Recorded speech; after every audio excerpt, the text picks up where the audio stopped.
from Utah. I grew up in Murray.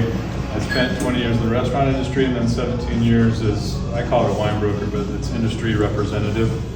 Basically, you're representing wineries, distilleries, companies, breweries to the state and selling the products into them, put in the store shelves, and also go out to restaurants and show your products. And keep it moving and actually live, right? So I did that for 17 and a half years, and about 10 years into that, I thought the things that I was experiencing at what was then called the DABC led me to start writing my book called Mormons, Merlot, and the Utah Liquor Monopoly. And I'm not a great writer. I'm a decent writer. I try to tell the stories in a way that's informative but also amusing. Like I'm actually talking to you when I write a bar. And little did I know that, 3 years ago or 2.5 years ago, that it was going to be kind of the thing that I just decided I was going to release it, quit my job, because I was over it at that point. I was done dealing with the DABC. I was done dealing with my company at the time.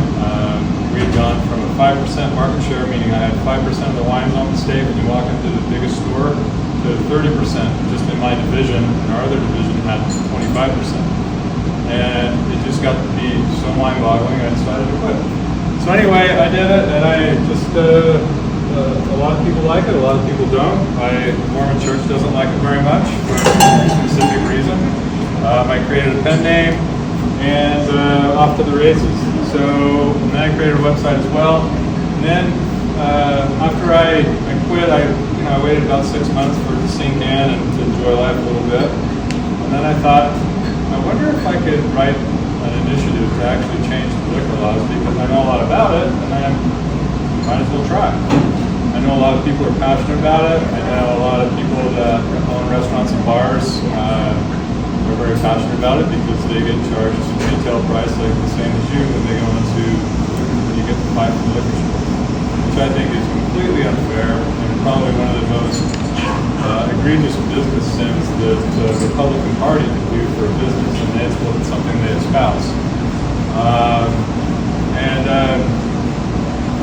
I pulled the Washington State Initiative in 2011, and then I pulled a couple of other initiatives, and I looked at how they did it, and how they went through and they double bracketed everything that they didn't want, they X through it, and then they put in the verbiage that they did want, and I'm like, I can do that. So I just basically read 350 pages of dry liquor state law and went through the whole thing and created it. And I didn't change every single code, because not all of them needed changing, and some of them just didn't really pertain. But the ones I did change, for me it was like, this was the things that probably should change for us to actually live like the states around us do. Except for Idaho, they still have to buy alcohol and liquor stores. But my feeling is that we should be able to go into Trader Joe's and Costco and get whatever we want, just like the people in Colorado and Vegas and other spots. And I feel like one of the things, well, we're going to talk about it as we go through, but I think the best way to do this panel tonight is I'll talk a little bit about each part of my initiative, and then these folks can weigh in. Did she introduce everybody? No, yeah, it's good. Take a minute, yeah. So this is Francis Fecteau. I've known him for a very long time. Back when I was in the restaurant business, he used to sell booze to me. And then you were bartending in Tuscany. I was bartending in Tuscany, and then I went into management, and then that's when I threw my life away. But no, and then I became a broker and his competitor, but I like to call Francis my friendly competitor, because we always get along and we always understood each other's ground. And if I didn't have something, I mostly usually used his products, because he's an independent guy and not a big company, and I really respect that. So he works his ass off. Yes, he does. This is Tanner. Hi. She could tell Yeah. She could go into detail about her. So I'm Tanner Lenart, and I am a lawyer, and all I do is Utah liquor laws. And so I have a slightly different perspective, because I think almost all of the laws should be changed. But I think that Jeff's a little more realistic on what can be done incrementally. So I read those hundreds of pages of dry 32B is the section of code all the time. All of my clients are bars, restaurants, hotels, manufacturers. So everybody, you're making cider, if you're making beer, wine, liquors, all of those things. I have those clients. Airlines, trains, anybody who wants to have alcohol, those are people that I deal with. So it's always exciting to see these kind of changes because every year the Utah legislature, who are a bunch of men who don't drink, usually change our laws. And I come and have to read through those. It's always my most popular tweets and Instagrams of the year as I go through the entire thing, say what's new, say what's changed. And it's really exciting to read through Jeff's version because I'm like, oh, this is just nice changes instead of random things that I just don't understand why we're changing and not for the better. So I'm excited to see that. And she spent her Sunday afternoon reading Jeff's ballot initiative, so that's how excited she is to do it. Yeah.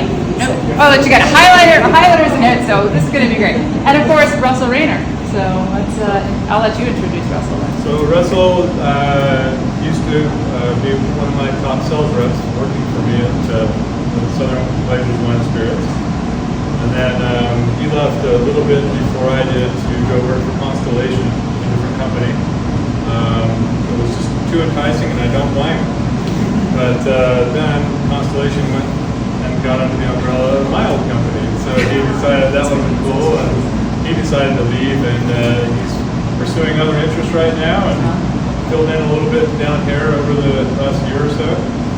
And I brought him because he can speak from the sales rep perspective of it and weigh in on a few different parts because I think that adds a little bit of interesting stuff to it. Now, something that means you with protocol? He used to throw people out of there together.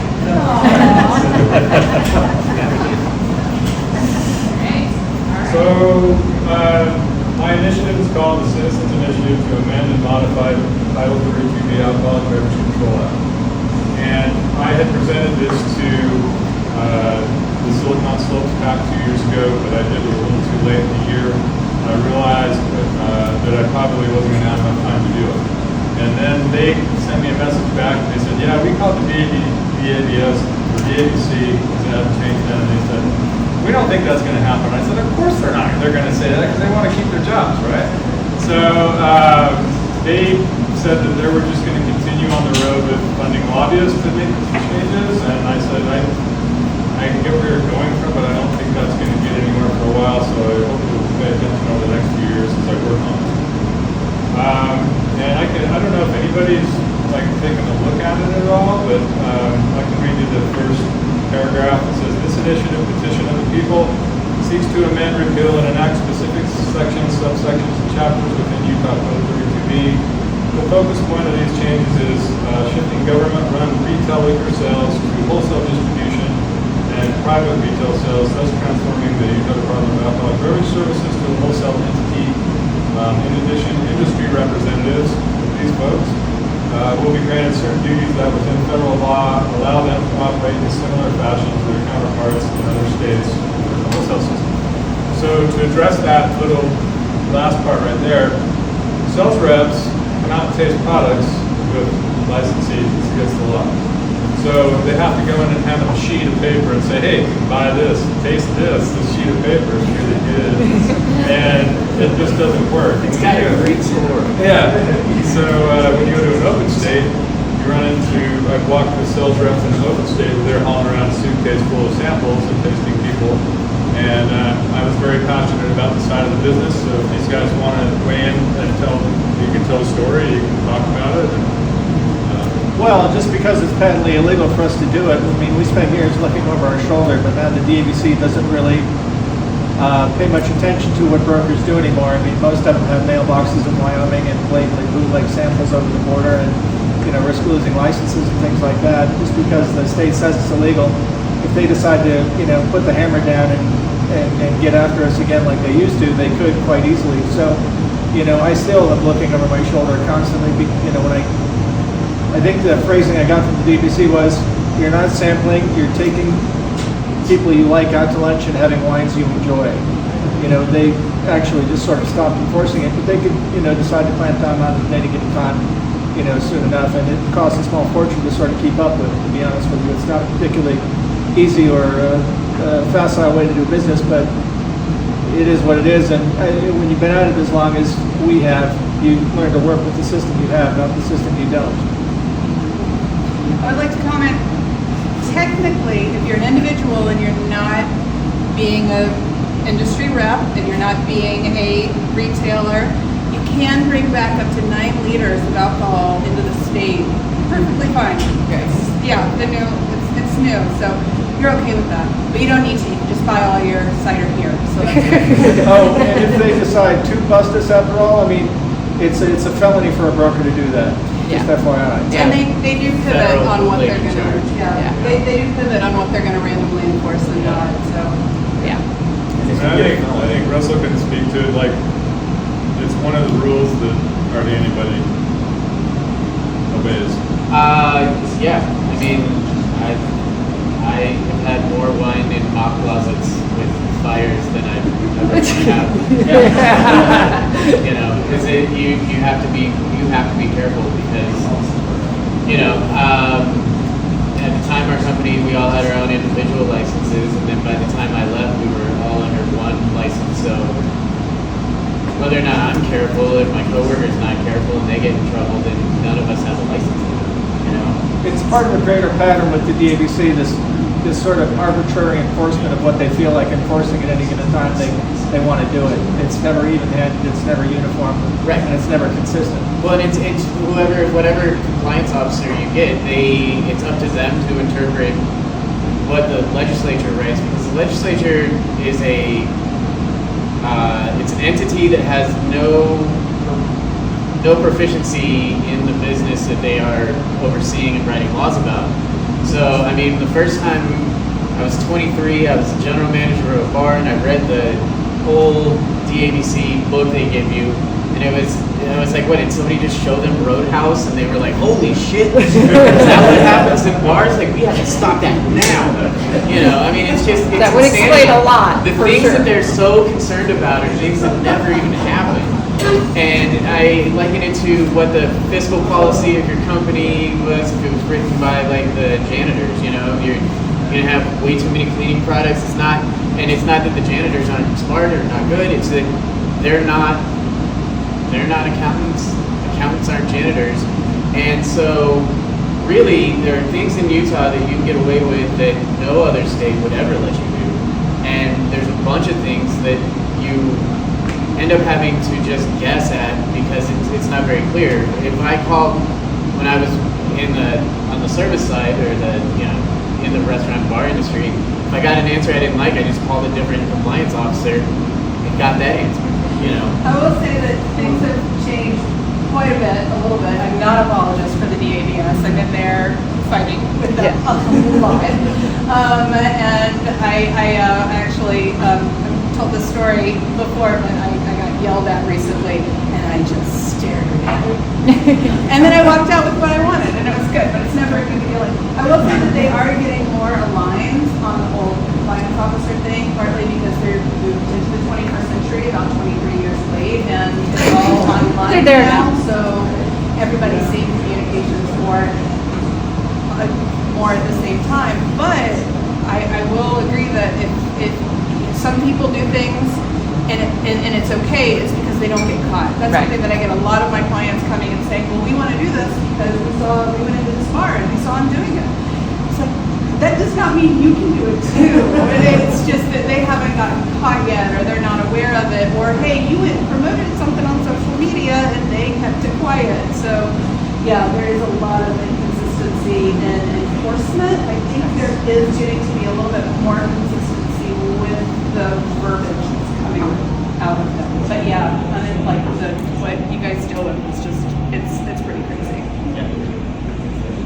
Okay, moving on. So one of the primary principles of my initiative is that by moving from retail to wholesale, it reduces the price on alcohol down to 30% wholesale. So right now it's an 88% markup on wine and liquor, And then you have a different markup for heavy beer, flavored malt beverages are 88%, and then they also have small winery and small liquor discounts. And when you do a combination of the two, it ends up being right around 85%. And the reason why I thought of this model is because I had Wyoming as a territory, and Wyoming is a control state. And Wyoming operates in a similar fashion, whereas they have a central warehouse. However, they don't, all the licensees are private, and it's capitalism as it should be. And I think it's a good model, and that's why I decided to model my initiative after what they do. And then Utah can still call themselves a control state, and then they can still be members of NABCA, which is the National Association of Beverage Control, or something like that. Yeah. And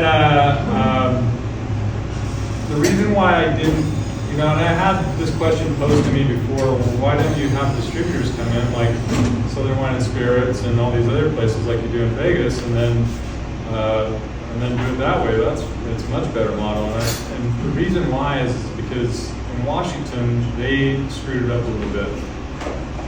Both distributors make about 25 to 35% markup. And then when you factor in the state, what the state needs to make, by the time it gets to retail, then the prices start to get out of control. And so they never really looked at that,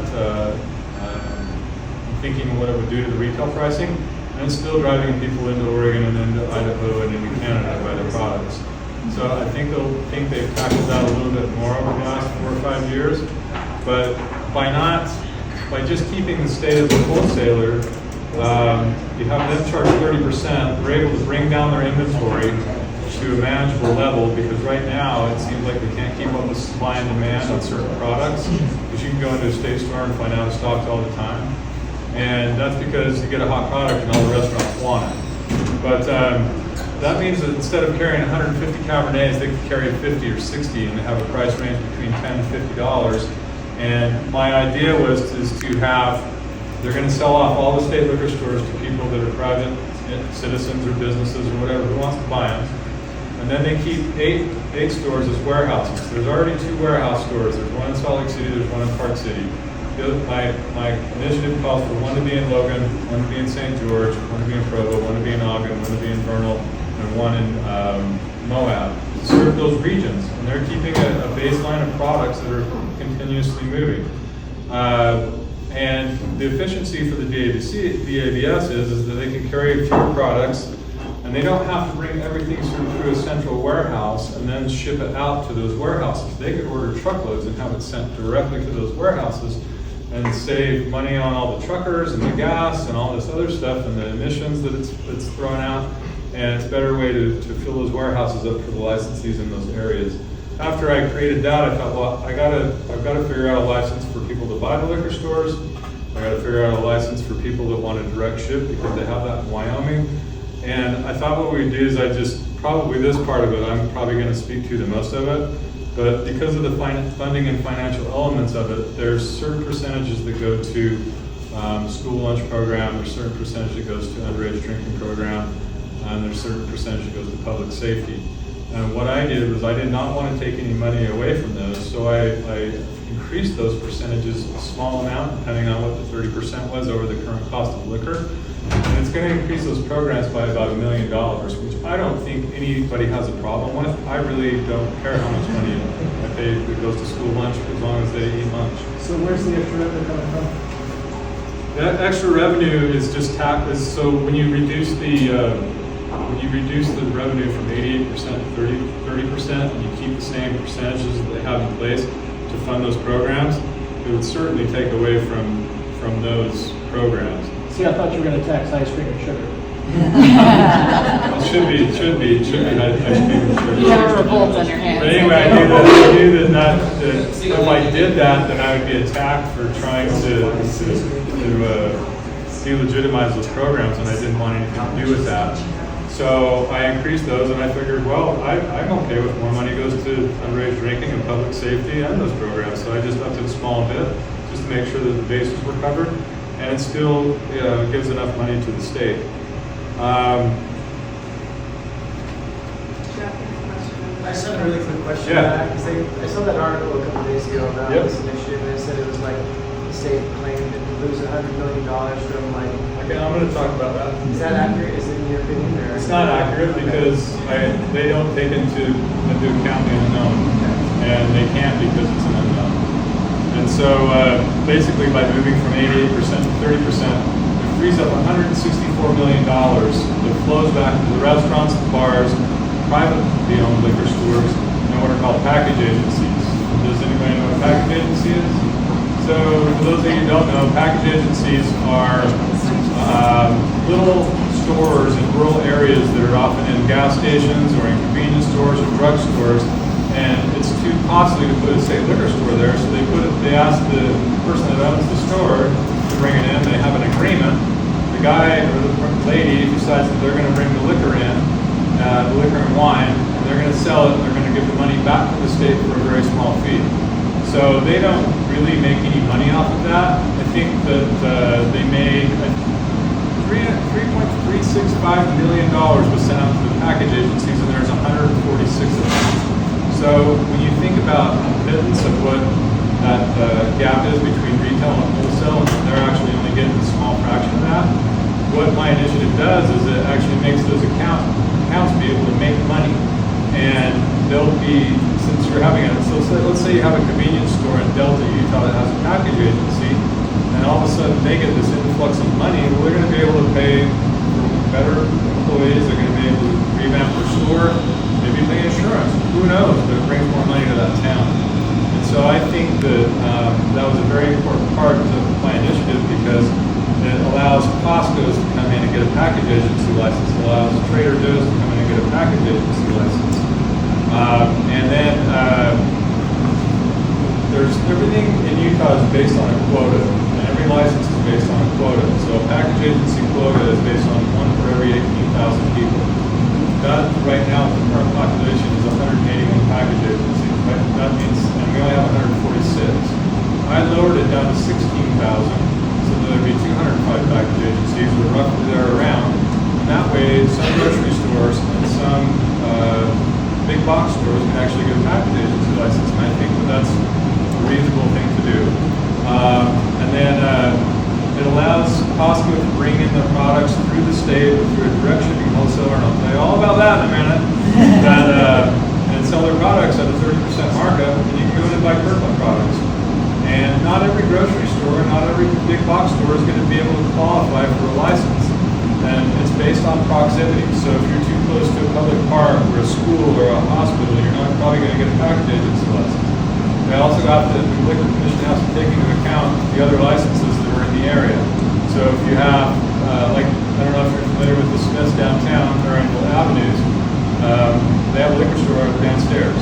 Well, that Smith's might not qualify for a liquor store because there's a liquor store downstairs, and that's a leased liquor store, but that could be would be bought, but it'd be taken over by somebody who wants to take over the lease, or the lease would be terminated, and they could go in and do that. But if it doesn't become a liquor store, then Smith's can qualify for a package agency license. And I'm not like giving licenses away willy-nilly. I did increase the quota on liquor stores, so right now the current quota is 48,000 people. One store for every 48,000 people, I increased it to 54,000. And so right now, under the current population, it allows for 68 liquor stores, and we have 52. And my quota brings it down to 60, but it's still 8 more than what we currently have. And when it all balances out between the package agencies and the liquor stores, it's an increase of 15 licenses. It's not like it's all of a sudden good. The way they make it sound in the press and on TV is, oh, it's going to be in every grocery store. It's going to be all over the place. And that's not the case. And I don't know if you've ever been to the Costco downtown here or walked by the tobacco sections, but it's walled off, and half of it you can't see. And there's a little gate that says tobacco on it. You have to slide it open and you go in there. So that's what I'm kind of envisioning with how it would actually happen in a package agency is they would go into, like a Smith's, they have their own separate aisle.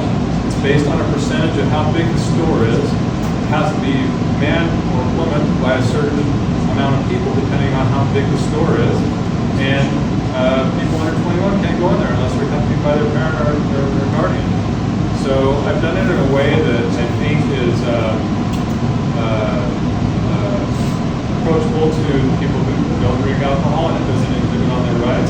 Yeah, I wanted to have a point that I was really impressed with that I don't think also has been mentioned by the press or touted by you is that so those rural package agencies that he's talking about, ones in the middle of nowhere, those are type 2 package agencies, and a ton of them banded together a couple of years ago to sue the DABS for unfair treatment. And just last month, the state had tried to get that thrown out, and the judge said, no, you guys have a case. And so that's going forward. And this, what he's proposing, I mean, it's just, it's righting a wrong that's already moving through the court system. So Right. I was really impressed with that. So I took. So anyway, Simon's gotcha. I was up by Flaming Gorge at Dutch John a couple weeks ago and talked to the package agency license up there. And I talked to a few others and they're super excited. The military buys product from the DABS. And they do get certain things from other, they're able to get things from AP, not really so much for APs, because APs works in a weird way. They have certain, everybody know what APs is? They supply all the Air Force bases and the Army bases. Well, because of the way Utah works and because of proximity, they're not able to supply them properly, so so the Air Force bases and the other military installations buy products from the state at a 17% markup. So what I did was I retained the 17% markup and let them stay the way they are. But what I did was I allowed manufacturing licensees like Dental Brick Distillery and Sugar House Distillery and the breweries and all these other folks be able to sell their products directly to military installations at a 17% markup and remit back to the state. So that benefits them in a big way.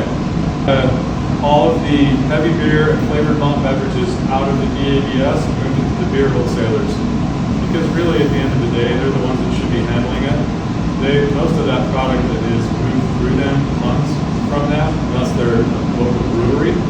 Local breweries will be able to go on their own and ship direct and remit the 30% markup. Anything over 5% alcohol by volume will be sent to the DABS.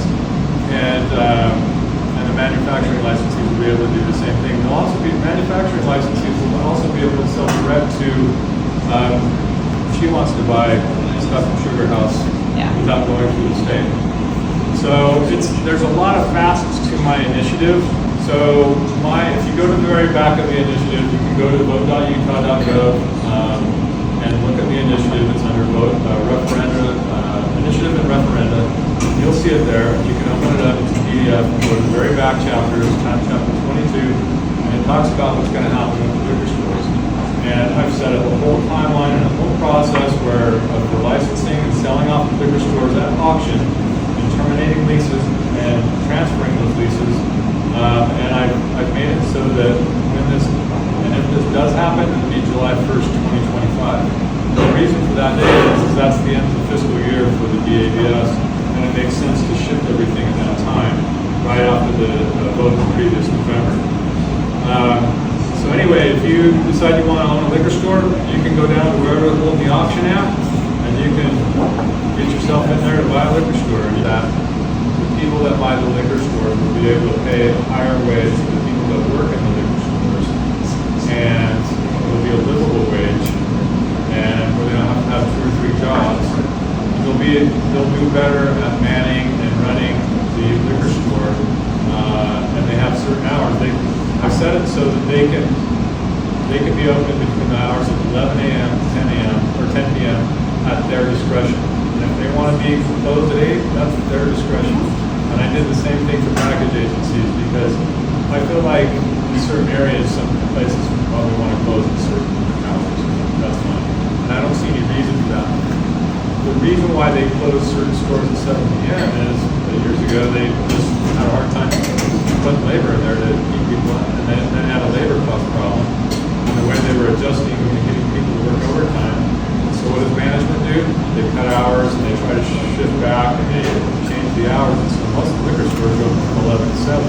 I live right next to the liquor store in the Algiers, and if I want a bottle of wine after 7, I have to drive several miles to get it. I could go to the one on 2nd and 4th, but I like nice wine, so I I that means I gotta drive to Sandy or someplace else. I could walk across the street to that brand new fancy Sandy liquor store though till 10 p.m. So I don't know if anybody Yeah. has anything to add about the liquor store, but I didn't add. Well, no, I mean, there's just a layer upon layer upon layer of dysfunction with the current administration of the DABC. You know, when they're analyzing everything by price bands, it generally tends to fall hard on small producers. It falls hard on small importers. They analyze it through these fairly rigorous algorithms and whatnot, where, you know, my little tiny production Sonoma County peanut that's $20 has to compete with Naomi, which is an 800-pound gorilla that gets massive distribution. And so between that and the algorithm sort of dictating when and how they order, and if we're not, you know, staying on top of inventory on a regular basis, they order in these paper-thin margins that by the time they get here, stock is out again, and then you have to beg for a reorder. I mean, it's just nonstop, one thing after another. I mean, the place is kind of, I mean, there's some, to be fair, there's some folks at the DBC that, you know, are diligent, do a bit of work, but the overall framework and the structure by which they operate, ordering, distributing, and then the trucking company, which is in a whole other nightmare that I can get on the soapbox about.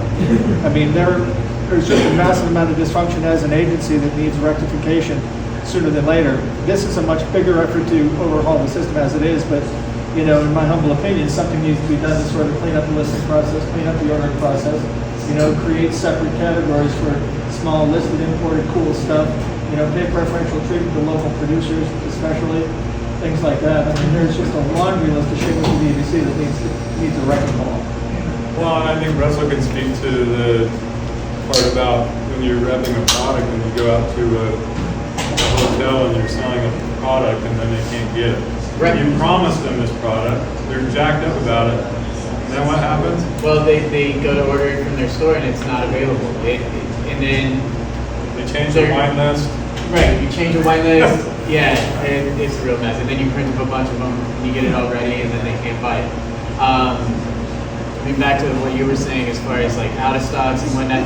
The other things that I always found insanely maddening was like you work hard, you get something listed, and then you know it's a $50 rum and it's aged and How many stores? It's in 5 stores and it's in Tooele and it's at the all gunfights Main Street one, but it's in none of the places where that should be. And it's Where it's like gonna sell. I'm not asking you to put it in 50 stores, but I'm asking you if you're gonna put it in 5, maybe you know one City. where Occasionally, like a $50 bottle of rum is in like what the Or ask somebody. right. Ask me where I would like it. Occasionally we get subjected to these long Zoom calls where they tell us how awesome they're doing and how they're doing great with new product distribution, and there is such a thing called product lifecycle management. And this is why you can't find cool shit within 20 miles of downtown. So when you get something cool and new listed, it goes to 2 stores, and then I ask the PLM guy at the state to say, can I get this past 2 stores? Because in your last Zoom presentation, you said you want to give things a chance for success and give us at least 10 stores. Well, those 10 stores are Riverton, Taylorsville, West Valley, West Jordan, blah, blah, blah, blah, blah, blah, but nowhere in the immediate downtown area. But the answer I got, my favorite answer I got from Andrew was, it's not performing at 2 stores, why should I put it more? And those 2 stores were Pointed Mountain and Taylorsville. So tell them about what happens if it's not performing after 6 months. You get a nasty letter from the DVC saying we're delisting this product for a lack of performance, even though they've said every possible bloody barrier in front of it. I work with local distillers, Sugar House Distillers. We perform quite well with the vodka, but for some strange reason, we can't get 175s and liter bottles into as many stores as say our relative competitors in the same set. I mean, there is just this arbitrary quality to the PLM decisions that deliberately hamper and set back business. Or they out of stock you for 3 months and then they tell you that it's not profitable. It's like, well, It took me 4 months to get some stuff from the West Coast this year. Or Philadelphia, and they put it in half. So with all these complaints about distribution, how is consolidating the DABC to these various cities as a distribution center, how's that going to resolve these distribution issues? Well, the distribution will be, so that means that actually reps like Russell and Hinch can go out and do their job better because they can go into a product store, liquor store owner or a package agency, show their products with them, taste their products with them, give it a chance to get on their shelves. And and see where it goes. It's not going to be, if it disappears from a shelf at a private retailer or a package agency, that's because they've decided they don't want it anymore. That's capitalism. It's the direct shipping, I think, is the loop that you're talking Yeah, about. 'cause I thought it was gonna go through the ABC in these big warehouses. That's one way, but the other way is the So direct there's shipping. two facets to this, and Wyoming does a very similar thing. They carry a certain amount of products for all the licensees to purchase, and then they allow direct shippers to come in and sell anything that they're not selling, so they can't undercut them. So if you're Mondavi and you're selling Cabernet to the state, you can sell anything you want to the other licensees in the state except for that Cabernet. That Cabernet's got to be bought through the Wyoming Liquor Division. And that's because they don't want to be undercut, and they shouldn't be. And so that's the way I've designed this is, if you're a supplier, or a winery, or a brewery, whatever, they're not going to have beer, so a distillery or a winery or a big company, you can sell anything direct to the licensee as long as it's not carried by the state. The state is there to fill a need for immediate sales for people that need it right away. So if I'm a licensee and I run a restaurant, I'm going to build a baseline liquor and wine list that is stocked with stuff from the state. And I'm going to supplement it from all these different independent people that have gotten a license to direct ship to me. So that allows these guys to actually come in and do their job and sell product to me that otherwise probably wouldn't get into the state. Because right now there's so many hurdles to even get on the shelf in the state that, I mean, there's products that have come and gone in the last 20 years that have been in open markets and performed well, but you've never even seen them here. They never given a chance. And so that's the reason why, is because we have a state that operates like a monopoly, and it is a monopoly, and that's why I talk about mostly in my book, is this should be allowed even in government. And that's my biggest thing for that. Yeah, Jeff, that was part of your book that I liked, where you talked about the innovation, and that's with whether it's products or whether, like with my clients, bars wanting to do a frosé machine, like any of these things that are innovations, something so controlled by the state. They're so far behind that we miss out on them here, because by the time they get caught up, we don't care, or they just don't ever address them. So Russell can tell you a story about we used to call it Hennessy, call it Fecteau and Dom Perignon, and they call it the innovation. They want to do something. Yeah. So they come up with some new fancy champagne or some new product that's all the rage in Vegas. Maybe it's lit up and it's got sparkles in it, makes you feel good. But they want it all of a sudden at the ski resorts, and they call it a new launch or innovation. Right. They want it there. They've already got it planned. They've already got it on their calendars. They haven't done the road work to go through the state to get it there. And so it's up to us to actually go work with the restaurants to try to make this happen within a small time frame. I'd say probably doesn't happen often. Like 50% of the time. I mean, you set up an activation, like for Mullet Ice, when it launched, it took a lot of hand-holding at the office with the person to cut the PO, the purchase order, to do all the paperwork it does to even get a special order, let alone get it on the shelf in the store. I mean, the process of listing and getting an item actually on the shelf, which Francis and Jeff can talk about way more than me, because I only did it for a little while with Constellation, is insanity. I mean, you send in a product, you send a product to the DAVS, awesome gaslighting, but you send them the product, and then you ask them, like, hey, did you guys try this? And they're like, oh no, man, we're like 3 sessions behind in product to try to even think about putting it on the shelf. And really, I mean, for Francis,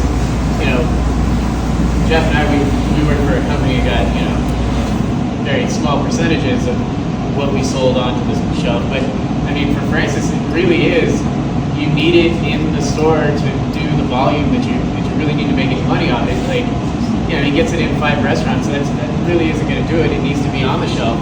And you're dying on the vine while they're just ignoring what's going on, and then I walk in, you walk into a store, and there's just gaps. Just like wide gaps that aren't shelved, that don't have the product that you want. I read, you read any publication that has anything to do with food and wine, and you're like, oh man, that looks great. Like, I want to go try that. Good luck. Like, that doesn't happen, because they're months or years behind on getting any new product into the state. The current government, as I'm saying, falls hard upon small, interesting new stuff. Right. And that's the stuff that gets booted out first. And so Yeah. what you get is this sort of, we refer to it as a Walmartization of the system, but it's larded with so many stupid arbitrary rules, it's not even funny. Canned cocktails, for instance, here's my favorite bugaboo.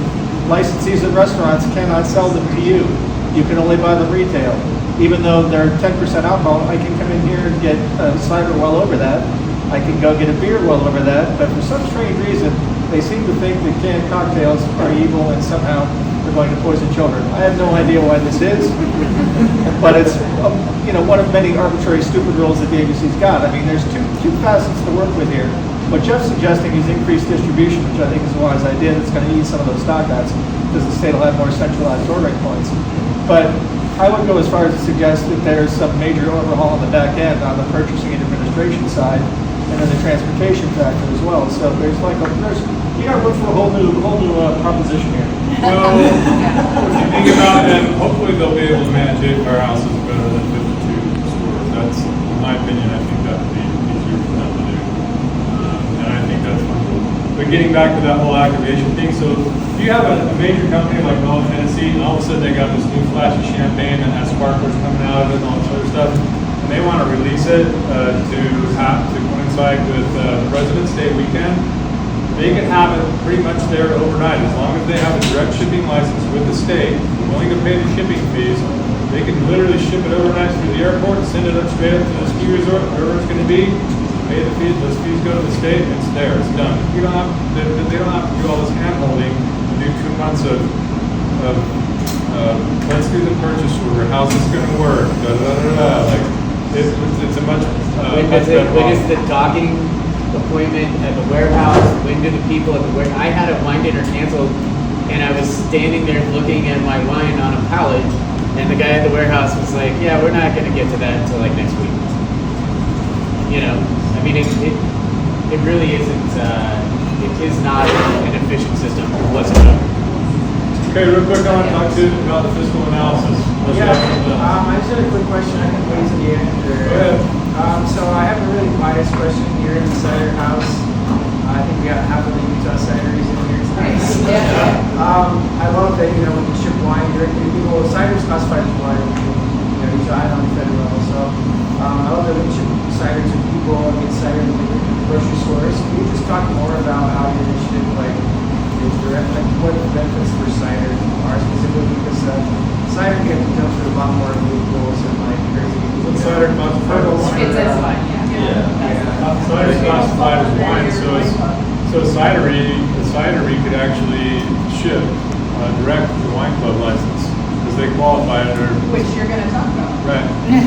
So I rebuilt their wine club, their whole wine club thing because it's not a very good idea. Basically, most of the time they're charging double retail. So you're buying a retail at a wine club, they're taxing at 88% plus sales tax, and it's like who's going to pay that? I mean, it's not It's good. the reason why the wine club thing is a complete and utter failure is because wineries, when they sell at the wine club, they love it. They get the massive markup because they don't have to pay a monkey like me or pay the state. They get complete 100% markup direct to consumer. If it's going to work in Utah and not be outrageous right along with their current retails, they have to sell it at FOB, which is the amount of money they make the lowest. And so it's sort of like death by 1,000 cuts. And so it's not particularly profitable, which is why wine clubs here are having such a hard time regaining a foothold because, the winery doesn't have a motivation to make the same level of markup. They're making less already. Traditionally, wine clubs sell out of all their wine and they make a lot of money from that. They don't put UPCs on the back of their bottles because they're only sold at the winery. So when you go out, you belong to a wine club, you're either saying, I'm going to get 1 shipment a year or 4, depending on, you can go to 4 different. The way I've set it up is you can get 4 9-liter cases, which is 4 12-bottle cases a year, from any combinations of wineries or cideries or just one winery or pays what everybody else is paying up the wine club plus 12% markup, which goes to the state. And that's really similar to what Wyoming is doing. The shipping fees will probably be included in that too, but then that takes away that whole 88%. The wine club aspect of it is such a small percentage of business that it really shouldn't matter that much to the legislature. I don't know why it does, but it's all about control. Their biggest fear is that 18-year-old's going to get online and buy a case of 95-point wine from Spain, and that just isn't the case. And when I was running a brokerage for the wine division, from time to time I used to get a case of samples in my house, and it would either be FedEx or UPS. I'd go to the door, they'd say, hey, look, we got this, there's alcohol on the side of it, what are you doing? I said, oh, I work with this, I sell to the state, I got to take it down to the DABC. They'd say, okay, they let me sign a paper, I'd take it down to them, and I'd say, hey, this got delivered to my house. And they said, okay, tell that winery or company not to do that again. So, I mean, they're following the rules. The other way they follow the rules is if I went home and I saw a note on my door that they had been there, it said that I had to either go to the UPS or FedEx facility in West Valley to pick up my package. Half the time I went there, it was already shipped back to the winery because they determined it was alcohol and they weren't going to let me have it. And so the other half of the time I was able to get it, take it down to the DABC and mark it off the samples so that they could go through the process of getting tested. But that's one of the things I need to really speak about when I'm going out and talking to people is they're so worried about UPS and FedEx and DHL not following protocols, but they follow the protocols. And if they don't follow the protocols, they lose their shipping license to the state. So it's like they have to do it. The moment it leaves the supplier's door, to the moment it gets signed for and picked up by the end user, there's federal and state laws that make sure that it gets there without getting multi or comes into contact by a minor. They're very specific about that. So I just hope that this gets reiterated over time. Now getting the fiscal analysis. I did my own fiscal analysis and I turned it in with my initiative, and then I have to use their fiscal analysis going forward. And I was actually pleasantly surprised by what they came back with. I thought that they were going to save $35 million in costs every year from running liquor stores. And it turns out they're going to save about $44 million. And that's a significant difference. And I decided to go low because I didn't want to be over the top of where they said they were going to be at. They say that they're going to be short $120 million from the general fund.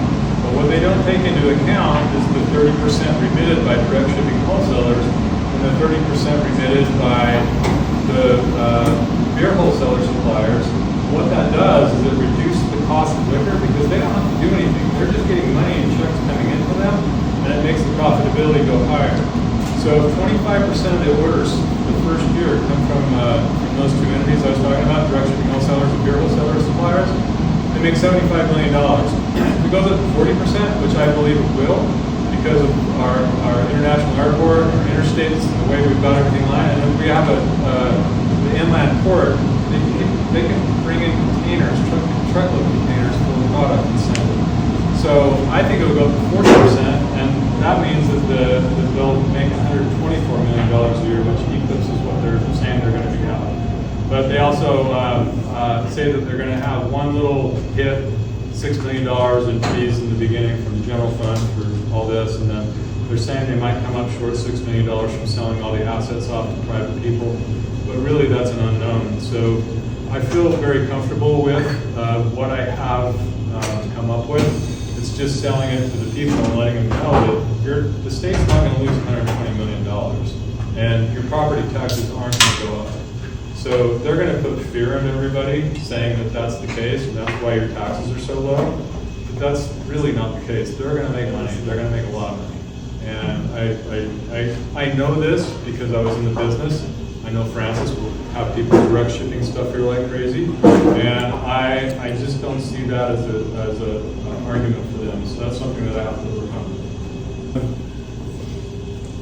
The legislature is very good about changing things, and I get that. But one thing I added was a special clause, and it says that the percentage of alcohol liquor and wine can increase more than 1% over a certain year period, and it has to be voted on by the general public.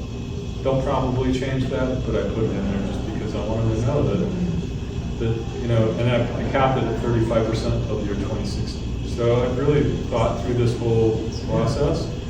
And then I actually got to the point where I'm like, I got to turn this in because otherwise I'm going to run out of time again. And I just decided to turn it in and see what happens. And lo and behold, day and a half goes by and I get a message from the Lieutenant Governor's office. They're like, hey, can you give us a digital copy of this? We got to send this out to all the people in the legislature. I was like, yeah, no problem. My goal is just to get it on the ballot and give it a chance. Are we able to like collect